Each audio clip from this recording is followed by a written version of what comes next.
Mesdames, Messieurs, mes chers téléspectateurs et invités, bonsoir. Bienvenue sur notre plateau de Diaspora TV Suisse pour débattre et participer à la thématique dont le monde entier y fait face, la COVID-19. Depuis l'avènement de la pandémie mondiale due à la COVID-19, autant de choses se racontent, plusieurs informations circulent sur divers canaux de communication, notamment sur les réseaux sociaux. Certaines informations ou mythes établissent un lien entre la COVID et le VIH, sans une compréhension commune entre les deux infections. Cela pourrait être un danger pour notre communauté. Parmi les mythes identifiés, on peut relever ce qui suit.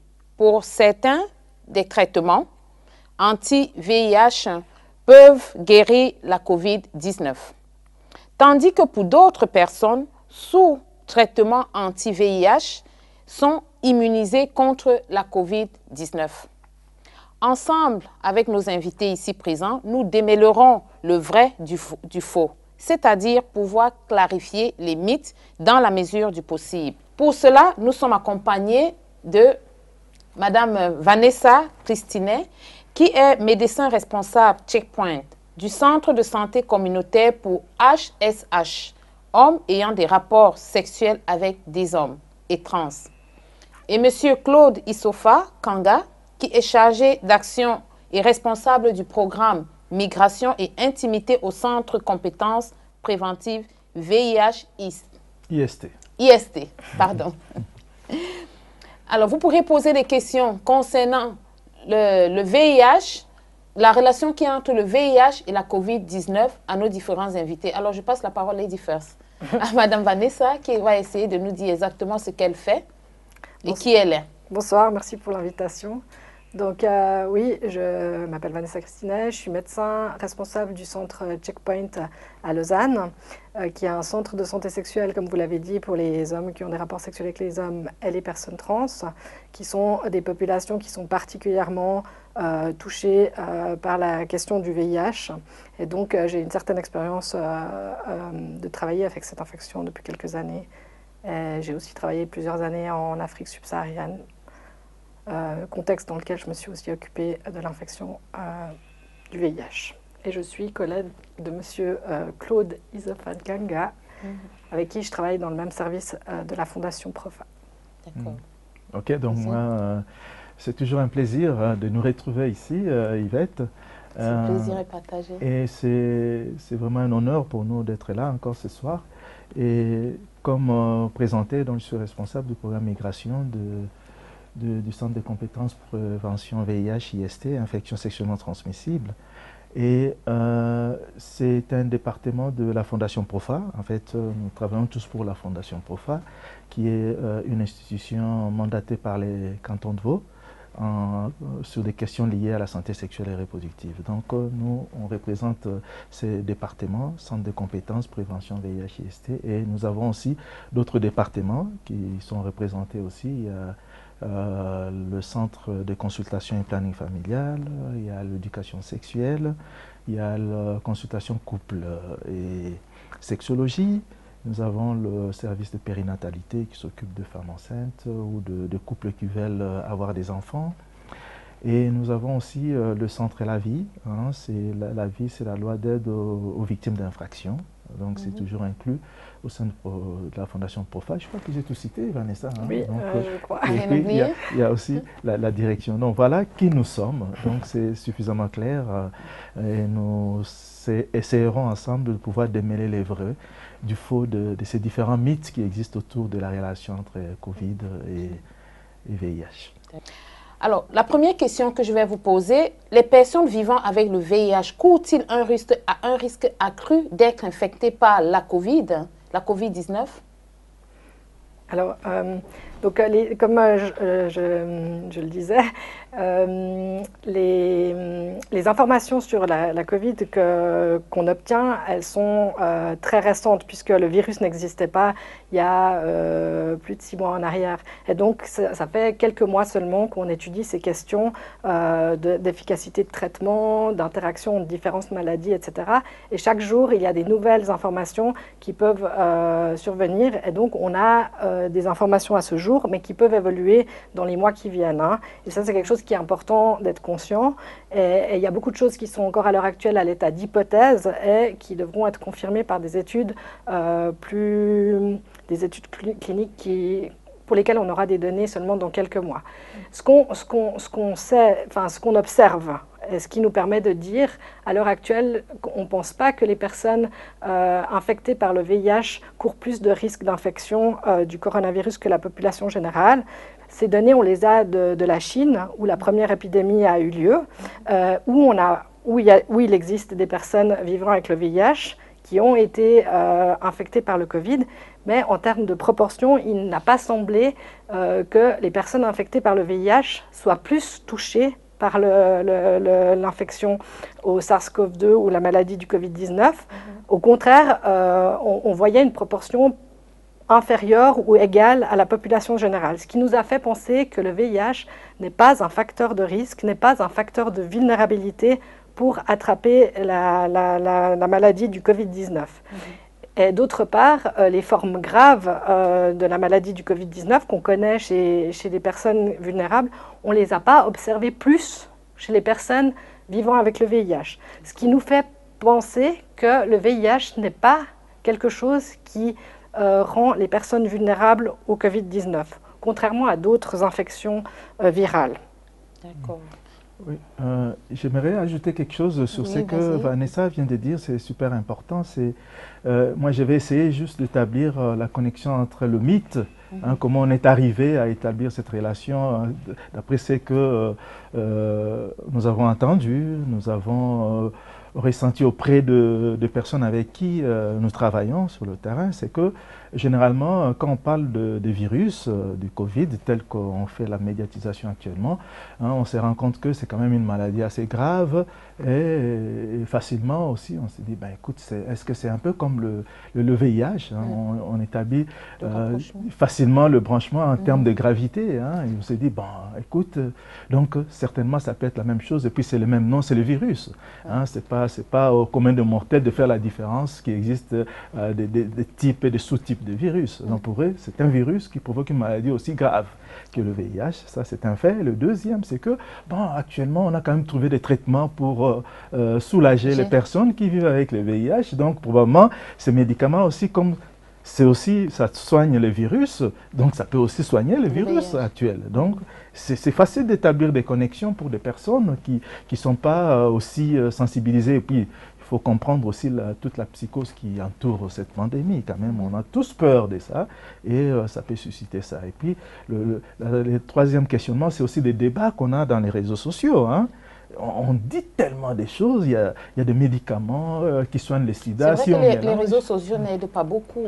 Bon, oui et non, mais ça dépend, il faut choisir quelle est la bonne information. Donc, tout cela, en prenant toutes ces considérations, donc on arrive vraiment à ce mélange qu'on a. Est-ce qu'il y a-t-il vraiment une relation réelle entre le VIH et le Covid? Et un dernier élément sur lequel je voulais revenir, c'est qu'avec le VIH, on sait que c'est quand même une maladie à évolution chronique actuellement, et toute maladie à évolution chronique, ça affecte énormément aussi notre système immunitaire de défense. Et en fonction du traitement que la personne suit du VIH, si la personne est bien suivie et tout va bien, tous les paramètres, notamment les comptages de CD4, comme on dit, si tout est bien, bon, il n'y a aucun problème, comme Vanessa a dit. Mais si le traitement du VIH n'est pas bien suivi, quelque part, ça va quand même déséquilibrer un peu le système de défense, ce qui va constituer une porte pour des complications liées au Covid, puisque si le Covid vient trouver un terrain comme ça, comme pour les cas d'autres maladies chroniques, diabète, drépanocytose ou autres, donc ça peut constituer un terrain de vulnérabilité aussi. Donc voilà un peu, en prenant maintenant des éléments de terrain aussi, pour essayer d'établir la relation que les gens peuvent faire du Covid. Est-ce que c'est vrai? Est-ce que c'est faux? Est-ce que c'est exagéré? Alors, les personnes qui ont du VIH sont des personnes à risque. Vous les mettez dans le rang des personnes à risque? C'est-à-dire que les données qu'on a à disposition ne semblent pas montrer que c'est des personnes à risque. Mais par contre, disons que on va parler pour des personnes qui sont séropositives, sous traitement, indétectables, c'est-à-dire qu'elles ont un traitement efficace, que le virus n'est plus détectable dans le sang et qu'elles ont retrouvé une immunité qui est normale. Par mesure de prudence, on va quand même conseiller à des personnes qui ont des CD4 extrêmement bas ou des maladies opportunistes ou une charge virale élevée ou une absence de traitement de quand même rester prudente, parce qu'on sait que ces personnes-là, au niveau immunitaire, elles ont des défaillances au niveau immunitaire par rapport à la population générale. Donc une toute petite partie, mais ça concerne une toute petite partie de la population concernée par le VIH, c'est ces gens très très vulnérables, qui sont vulnérables à d'autres infections aussi. Eux, on va leur dire quand même de prendre les mesures de précaution majeures, comme quelqu'un qui serait âgé, avec du diabète, avec de l'hypertension, etc. Mais pour l'énorme majorité des personnes vivant avec le VIH, qui ont donc une virémie indétectable et un traitement efficace, une immunité qui est pour la plupart redevenue normale, il n'y a pas de précautions supplémentaires à prendre que les précautions que prennent tout un chacun, vous et moi.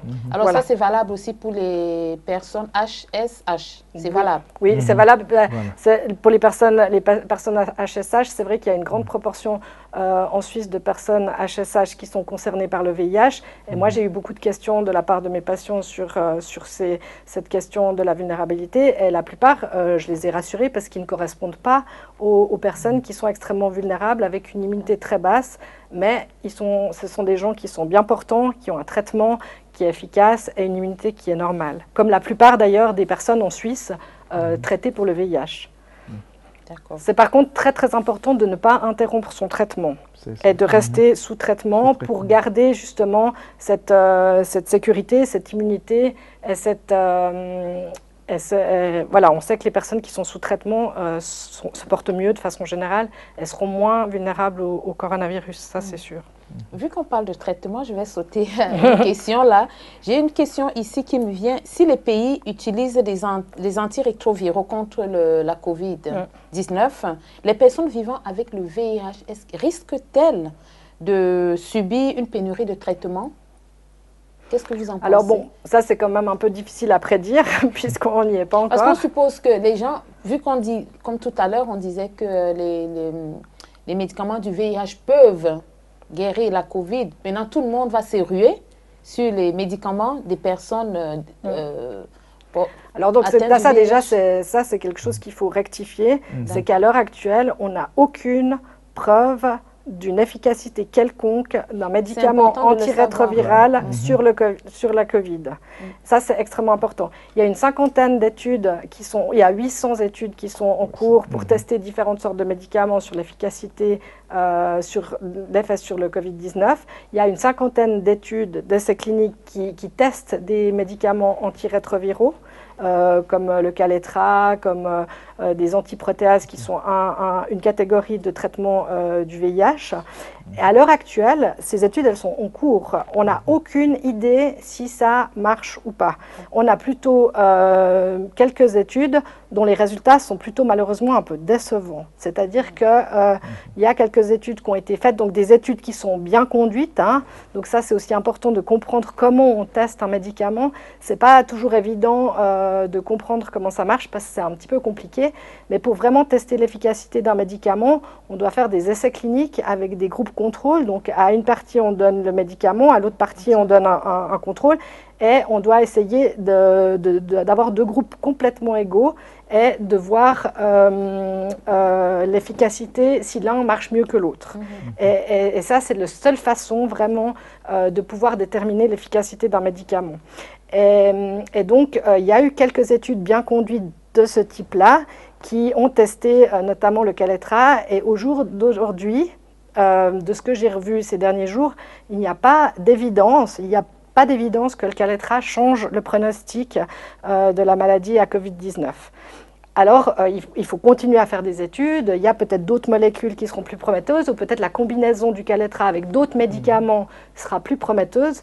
Mais au jour d'aujourd'hui, on n'a pas de preuve, aucune preuve, que les antirétroviraux permettent d'aider, guérir ou prévenir la Covid-19. Voilà, c'est pas un moyen préventif, en fait. Oui, juste pour faire un commentaire aussi, c'est hyper important ce que Vanessa vient de dire. Hein, on comprend dès lors que on résout déjà un mythe qui tourne autour de ça. Et il y a un élément important, c'est qu'il y a l'aide suisse contre le sida, qui est la fêtière de lutte contre le sida au niveau de la Suisse, rassure qu'il y a suffisamment de médicaments disponibles pour soigner le VIH. Donc, il n'y a pas à craindre là-dessus. Donc, comme Vanessa l'a dit, ce n'est pas ce médicament-là qui vont aider à soigner le Covid. Donc, les personnes sous traitement anti-VIH peuvent se rassurer que le stock est disponible en Suisse. Alors bon, j'aimerais préciser quelque chose. Je ne dis pas qu'on ne va jamais trouver peut-être qu'il existe un traitement pour le Covid efficace qui sera composé en partie d'un traitement antirétroviral. Je ne peux pas dire que ce n'est pas possible, on n'a pas assez de recul. Il y a énormément d'études qui sont en cours, peut-être qu'il y a des choses qui vont marcher, mais pour l'instant, au jour d'aujourd'hui, il faut dire qu'on n'a pas de preuve d'efficacité. On ne peut pas dire non plus que ça ne marche pas pour la prévention, mais on ne peut pas dire que ça marche. Et les études, elles sont en train d'être faites pour voir si on arrive à prévenir la Covid avec ces médicaments. Mais ce qui est important de vraiment exprimer, c'est qu'on n'a pas d'informations fiables qui permettent d'affirmer quoi que ce soit aujourd'hui. C'est en cours d'étude et ça prendra encore des mois. Et il faudra beaucoup d'études pour que tous les experts se mettent d'accord et pour qu'on commence à utiliser ces médicaments. Et il y a même plutôt des médicaments qui étaient utilisés auparavant, qui ne le sont plus maintenant, parce que les premières études montrent que justement ça ne marche pas très bien. Et donc on ne peut pas prendre le risque de donner ces médicaments qui peuvent avoir des effets secondaires pour lesquels on n'a pas de preuve d'efficacité. La question que je vais poser tout à l'heure, c'est pour Madame Vanessa. Parce que depuis qu'il y a eu cette pandémie, tout le monde panique. Même les personnes qui ne sont pas en risque, on a parlé tout à l'heure, tout le monde, c'est devenu presque une psychose. Et vous qui rencontrez le plus souvent des personnes HSH, des différentes personnes des trans, quelles sont leurs réactions quand ils viennent vers vous? Est-ce qu'ils paniquent? Est-ce qu'ils sont sûrs d'eux? C'est quoi leur... Je pense que c'est un peu comme la population en général, c'est qu'il y a des gens qui sont très inquiets, qui ont beaucoup d'anxiété et qui donc ont de la peine à faire face à toutes ces informations qui parfois sont contradictoires et ils ne savent plus quoi penser. Et il y a des personnes qui sont de nature plus sereine, qui arrivent à prendre plus de recul. Et après, les choses varient même au cours du temps. Je pense que même vous et moi, on n'est pas probablement dans le même état maintenant qu'on était il y a 2 mois en arrière. Et que, en fait, c'est quelque chose de nouveau. Donc, on est tous un peu vulnérables à cette nouvelle chose qu'on ne connaît pas. Et l'inconnu fait peur. Je pense que... Et donc, moi, ce que j'ai vu chez les personnes que je vois, c'est finalement, c'est un peu comme ce que je vois chez mes amis, dans ma famille, c'est qu'il y a toutes sortes de réactions. Des gens très inquiets, d'autres qui sont moins inquiets, et puis finalement, les choses, elles évoluent. Et j'espère qu'on arrive petit à petit à sortir de cette anxiété, parce que c'est extrêmement difficile, je pense, de vivre avec cette anxiété. Et M. Issoufaki a beaucoup de relations, vous nous avez dit tout à l'heure, avec des migrants. Vous travaillez beaucoup dans le programme Migration et Intimité au Centre de compétences préventives VIH. Vous avez beaucoup de contacts avec des jeunes, parce qu'on a toujours dit que les jeunes, ce n'est pas des personnes à risque. On l'a toujours dit, en fait. Des personnes à risque, on connaît un peu. Et chez vous, vous qui rencontrez beaucoup des jeunes, est-ce que vous avez remarqué quelque chose de spécial? Et puis de particulier, surtout les jeunes porteurs du VIH, parce qu'il y en a des jeunes qui sont aussi porteurs. Oui, en tout cas, c'est une question pertinente. Le jeune migrant, généralement, bon, la nouvelle génération, ils réagissent de la même manière que tous les autres jeunes en général. Je n'ai pas vu de réaction assez particulière. Mais tout compte fait, c'est que pour la plupart des jeunes, ils se disent, bon, on a dit, on est immunisé contre ça au départ. C'était le message qu'ils avaient perçu comme ça, et pour eux, c'était comme ça. Donc nous, ça ne nous concerne pas. c'est pour les autres. Donc, mais on a quand même vu qu'au décours du temps qui passait, ils comprenaient mieux et ils commençaient à intégrer un peu les mesures que le Conseil fédéral a implémentées au niveau du pays. Hein. Mais de manière générale, ils ont compris de manière progressive et ils prennent de plus en plus de précautions pour se prémunir. Alors, pour les jeunes qui sont porteurs de VIH, moi je pense qu'ils réagissent comme la plupart, mais la préoccupation qu'ils avaient, évidemment, ça a été évoqué tout à l'heure, c'était la disponibilité de médicaments. Est-ce qu'ils voulaient être assurés, tout simplement, qu'il n'y aura pas une rupture des stocks. Hein, donc c'est vraiment la question récurrente qui revient de temps en temps. Il faut qu'on nous assure un peu qu'il n'y aura pas de traitement, on n'aura pas besoin d'aller en France ou d'aller dans un autre canton, des choses comme ça. Donc ils ont besoin d'être rassurés. Hein, donc c'est vraiment ça. Concernant les traitements, j'ai vu aussi des choses qui se passaient peut-être aussi dans des pays en voie de développement. Il semble que les personnes risquent d'interrompre leur traitement de peur d'aller à l'hôpital, de peur d'aller chercher le traitement. Et ça, c'est quelque chose qu'il faut absolument éviter, que ce soit ici en Suisse ou dans n'importe quel pays. Quelqu'un qui vit avec le VIH, il doit essayer, dans la mesure du possible, de vraiment ne pas interrompre son traitement. Et c'est vrai que cette peur du Covid peut peut-être empêcher certaines personnes d'aller chercher leur traitement, puisque c'est peut-être à l'hôpital. L'hôpital, on a vu qu'ils ont été désertés en Suisse. Les services d'urgence ont été désertés. Les gens n'allaient plus aux urgences, ce qui était plutôt bien parce que ça permettait aux médecins d'accueillir les patients du Covid. Mais du coup, c'est vrai que dans des pays où les services d'urgence fournissent les médicaments, peut-être que ça pourrait faire renoncer à certains d'aller chercher leurs médicaments. Et ça, c'est vraiment quelque chose qu'il faut éviter. Il faut vraiment aller chercher ces médicaments et ne pas se trouver en rupture de stock. Il faut envoyer quelqu'un s'il faut, mais il faut aller chercher son traitement. Ne pas interrompre. C'est très important. Oui, tout à fait. Puisque dans la plupart de ces pays, on a eu quand même des informations là-dessus aussi, effectivement.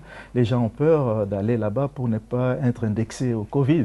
Effectivement. Et facilement, quand j'arrive là-bas, on dit VIH, c'est un peu grave comme le Covid. Donc, on m'indexe et ils préfèrent rester à la maison. Mais je crois que le message est clair pour Vanessa. Hein. Comme elle a dit, il faut davantage encourager ces personnes à aller chercher leur traitement ou alors à envoyer le membre de leur famille qui peuvent le faire pour récupérer leur traitement. Hein. C'est faisable dans ces contextes-là.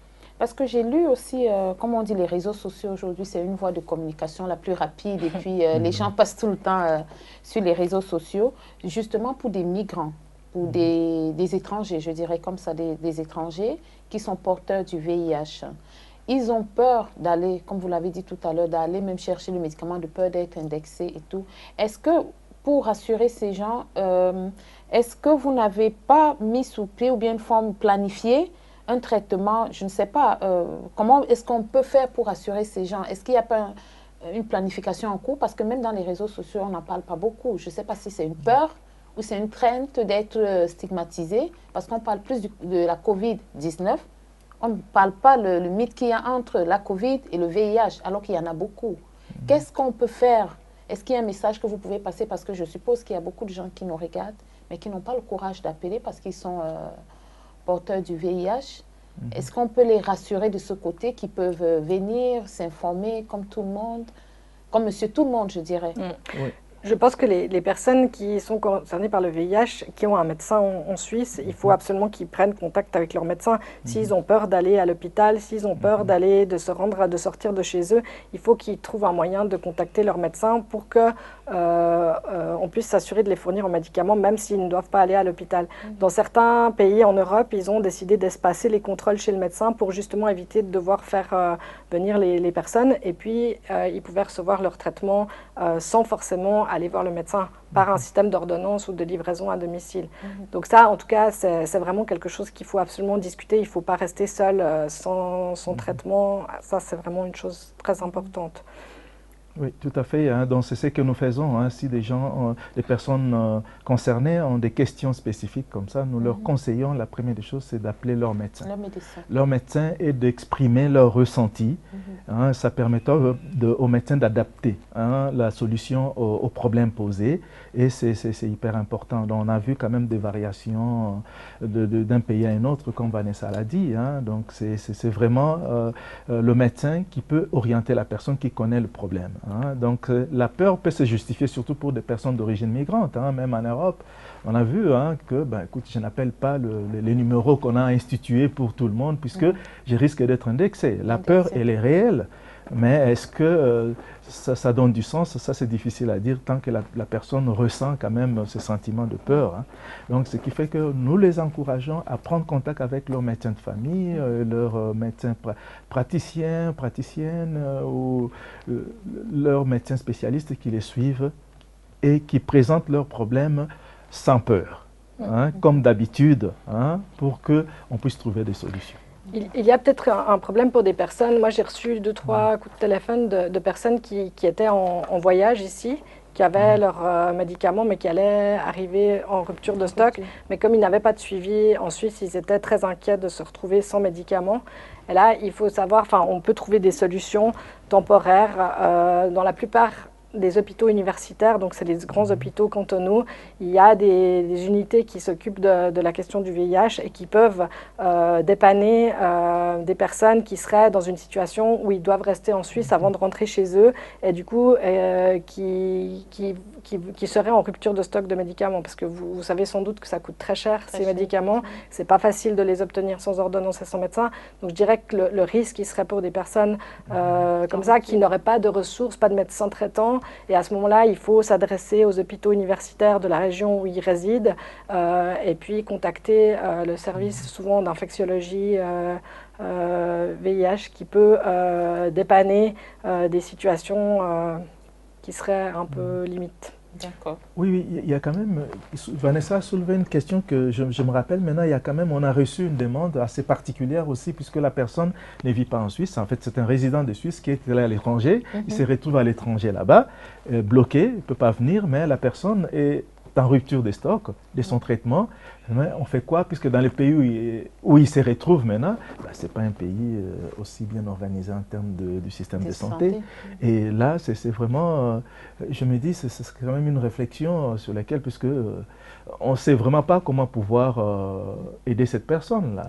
Même c'est difficile. Dans la plupart des pays, je pense qu'il y a l'accès, disons, pour dépanner au traitement. Enfin, moi, j'ai eu une situation au Portugal qui a été résolue.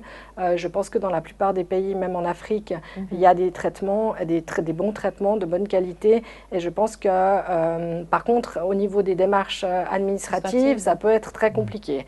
Mais je pense qu'il faut anticiper, pas attendre le dernier moment et essayer de justement faire appel aux personnes qui ont l'habitude de traiter cette infection pour pouvoir... voilà. Mais je suis sûre que dans la plupart des pays du monde, on trouve des solutions. Les gens sont quand même relativement solidaires avec ce problème du Covid-19 et je crois que la solidarité avec les personnes vivant avec le VIH, elle existe dans la plupart des pays. Là, j'ai une question un peu personnelle, vu qu'on parlait des migrants et des pays d'Afrique. Sur les réseaux sociaux, il y a beaucoup de gens qui ne sont pas du tout malades, justement parce que c'est devenu une psychose, qui font des traitements à l'africaine avec des couvertures, des écorces qu'on fait, les coutumes à l'africaine, quoi. Qu'est-ce que vous pensez? Ça, c'est personnel, hein. Je pense qu'il y a... Qu'est-ce que vous pensez de ça? Vous pensez que ça peut aider? Bah, disons que je pense que ce qu'il faut faire, tant qu'on n'a pas des études bien conduites comme pour les médicaments que nous on teste, qui sont très difficiles et très coûteuses, c'est extrêmement difficile de savoir si les médicaments sont efficaces ou pas. Je pense que ce qui est important, c'est de ne pas utiliser des choses qui peuvent faire du mal. Parce que quelque chose qui, au pire, ne fait pas de bien, ça peut rassurer la personne et ça peut être bénéfique, même si simplement ça la rassure. Et donc ça peut être très positif. Par contre, je dirais qu'il y a des choses qu'on peut faire qui peuvent être dangereuses, qui peuvent être toxiques. On peut ingérer des produits qui sont à la base naturels, mais qui peuvent avoir une certaine toxicité. Et ça, je pense que c'est important de faire attention à ne pas prendre des risques avec les diverses coutumes. Par contre, quelque chose qui rassure, même si ça n'a pas d'efficacité en tant que tel, j'imagine par exemple des gens peuvent prier, des gens croyants, alors est-ce que ça marche, est-ce que ça marche pas, on ne sait pas. Mais pas. Ça peut faire énormément de bien. Et c'est un peu, je dirais, on le fait beaucoup, rassurez-vous. Je dirais que la prière. Je dirais que c'est quelque chose de positif. Tant que ça fait du bien et pas de mal, je pense que c'est important. Et ça, on le regarde aussi dans nos études pharmacologiques. On ne peut pas utiliser des médicaments qui vont faire plus de mal que de bien. Alors c'est ça qu'il faut mesurer. Alors oui, tout à fait. Hein. Donc le problème, c'est de savoir toujours où sont mes limites. Hein. Donc pour mieux se connaître, c'est toujours hyper important. Mais la chose que je voulais dire, c'est que ces décoctions, ces formules de la grammaire, comme on dit chez nous en Afrique, ça remonte pas de l'époque de Corona.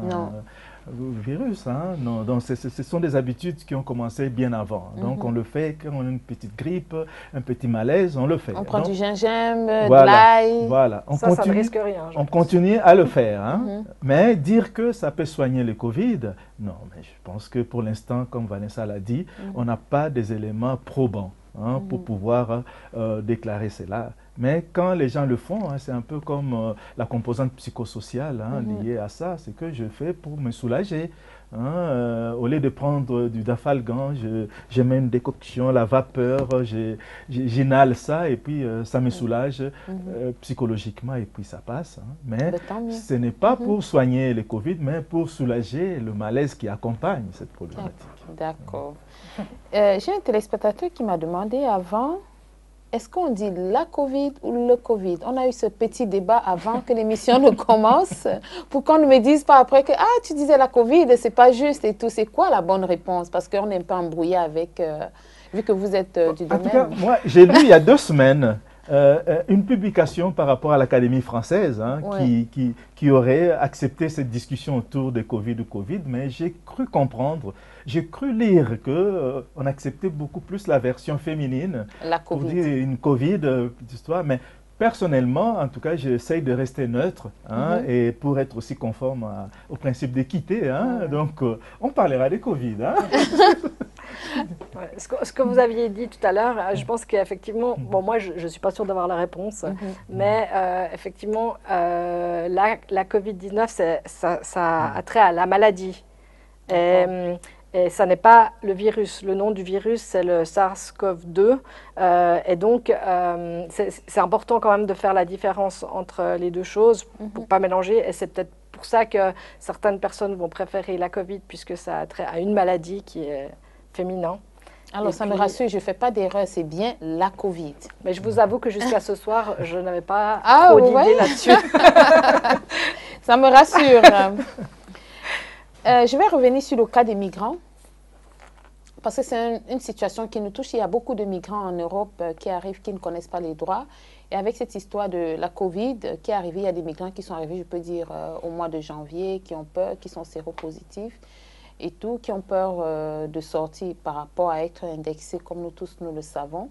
Est-ce que, monsieur, vous avez un département, par exemple, vous l'avez expliqué tout à l'heure, parce que vous occupez plus des migrants, est-ce que vous avez un département où vous pouvez donner le nom dans différents cantons en Suisse où ils peuvent aller se renseigner sans être indexés, sans être... surtout pour les migrants qui viennent d'arriver en Suisse, qui sont tombés dans cette polémique de... Oui, c'est une question assez pertinente, hein, mais en Suisse, il n'y a pas une particularité par rapport au Covid, puisque la chaîne de prise en charge de personnes qui arrivent ici en Suisse, ils passent toujours par des centres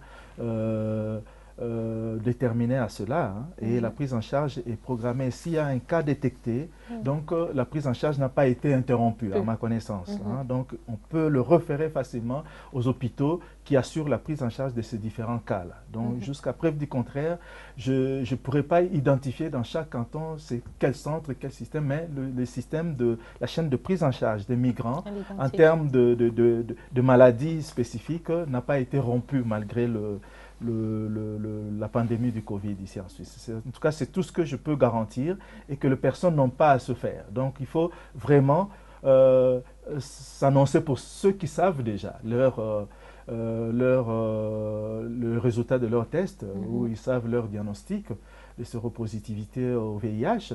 Ils peuvent le présenter dès le départ, hein, mais sinon, quand on fait un bilan médical, hein, et que si cela est fait, la prise en charge elle est faite comme pour toute toute autre personne toute autre ici en personne. Suisse. Donc il n'y a pas de parti de demi-poids, de poids, de mesure, en tout cas à ma connaissance, en cette matière-là. Donc il n'y a pas eu rupture de la chaîne de prise en charge de ces personnes. Donc elles peuvent être suivies.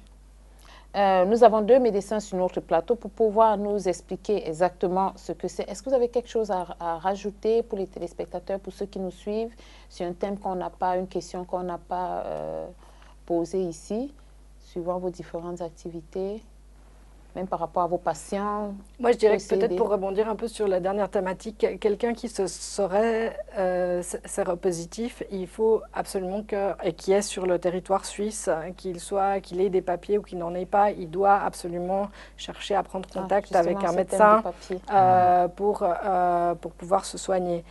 C'est pas simple en Suisse, mais il y a beaucoup de solutions, et en particulier pour les personnes qui vivent avec le VIH, il y a des structures d'aide, il y a des possibilités, donc il ne faut vraiment pas rester sans traitement et sans prise en charge médicale. Il faut s'adresser, qu'on ait des papiers ou non, il n'y a pas de lien entre les structures sanitaires et la police, il n'y a pas de dénonciation, donc il faut vraiment chercher à prendre contact avec les personnes. Et ça se passe souvent dans les hôpitaux de référence, les hôpitaux universitaires qui ont des structures où ils peuvent prendre en charge ces personnes-là. Il ne faut pas rester seul avec ça. D'accord. Oui, tout à fait. Donc, si on n'est pas pris en charge, c'est là que on va revenir sur la vulnérabilité au Covid par rapport au VIH. Donc, il faut être pris en charge, il faut être suivi, puisque si jamais on arrive à être contaminé sans qu'on ait résolu le problème de VIH, on a quand même beaucoup plus de risques de présenter des complications qui seraient liées au Covid. Donc, le message est pratiquement le même que Vanessa vient de faire. Vous avez un dernier mot à dire pour qu'on puisse se séparer, vu qu'il n'y a pas... Oui, nous remercions Diaspora TV pour cette invitation, pour cette opportunité de pouvoir échanger sur cette thématique, et nous espérons qu'on se retrouvera dans une autre prochaine thématique. Merci. Merci. Vanessa, tu as quelque chose à dire encore? Merci beaucoup pour l'invitation. En tout cas, c'était un plaisir. C'était très sympathique. Alors, cette émission a été réalisée avec le soutien de l'Office fédéral de la santé publique par le programme national VIH et autres infections sexuellement transmissibles. Le canton de Bâle, nous remercions aussi le canton de Bâle, Ville, Rudolf et Ursula Streich-Stiftung. Je m'excuse pour la déformation de nom. C'est difficile. Et la fondation Profa de Lausanne. Vous avez, monsieur Claude a essayé de vous expliquer ce que c'était. Donc, c'est sa fondation Profa de Lausanne. Merci à nos invités et téléspectateurs et notre équipe technique qui fait un grand boulot pour la bonne marche de cette émission. Excellente soirée. C'était Yvette Ballé. Merci.